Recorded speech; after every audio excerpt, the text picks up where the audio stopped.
नमस्कार. आरोग्यशाहीमध्ये मी वैद्य भाग्यश्री आणि मी वैद्य नमिता आपलं स्वागत करतो. आरोग्यशाहीमधलं तिसरं अक्षर आहे ग. ग गर्भसंस्काराचा. बाळ बाळंतिणीचं आरोग्य सुखरूप राहावं यासाठी भारतीय ऋषीमुनींनी दिलेल्या अनमोल अशा देणगीचा. प्रेग्नन्सीचा 9 महिने 9 दिवसांचा काळ हा आतल्या बाळाची सर्वतोपरीने काळजी घेण्याचा काळ असतो.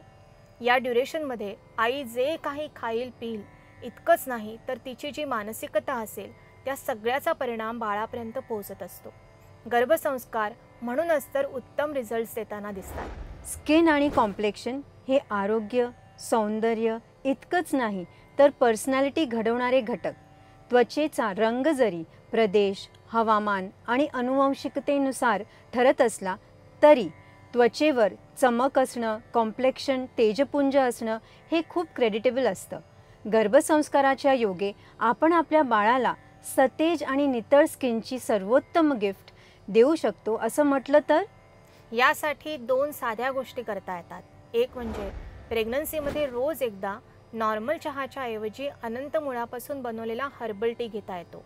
आणि दुसरं म्हणजे ओलं खोबरं आणि खडीसाखर या 2 गोष्टी आहारामध्ये ठेवता येतात. अनंत मुळाचा हर्बल टी बनवण्यासाठी गॅसवर 1 कप पाणी ठेवावं. पाण्याला उकळी फुटली की त्यात पाव चमचा अनंतमुळाची भरड टाकावी. वर झाकण ठेवून गॅस बंद करावा.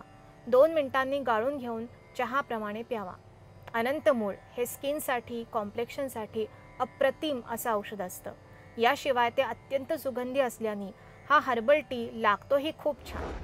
बाळाच्या तेजस्वी वर्णासाठी अजून एक सहज करता येण्याजोगा उपाय म्हणजे ओला नारळ किसून किंवा खवून घ्यावा. नैवेद्याची वाटी असते त्या प्रमाणात ओल्या नारळाचा किस आणि खडीसाखर हे मिश्रण पहिल्या 2 ट्रायमेस्टरमध्ये म्हणजे 6 महिने प्रेग्नंट स्त्रीने सेवन करावं. हे मिश्रण जेवताना घेतलं तरी चालतं किंवा सकाळी घेतलं तरी चालतं. ओलं खोबरं आणि खडीसाखर मज्जा धातूसाठी सुद्धा पोषक असल्याने बाळाच्या एकंदर बुद्धिमत्तेसाठीही उपयोगी ठरतं. गर्भसंस्कारातील असेच निरनिराळे पैलू जाणून घेण्यासाठी पाहत रहा आरोग्यशाही लोकशाही मराठीवर.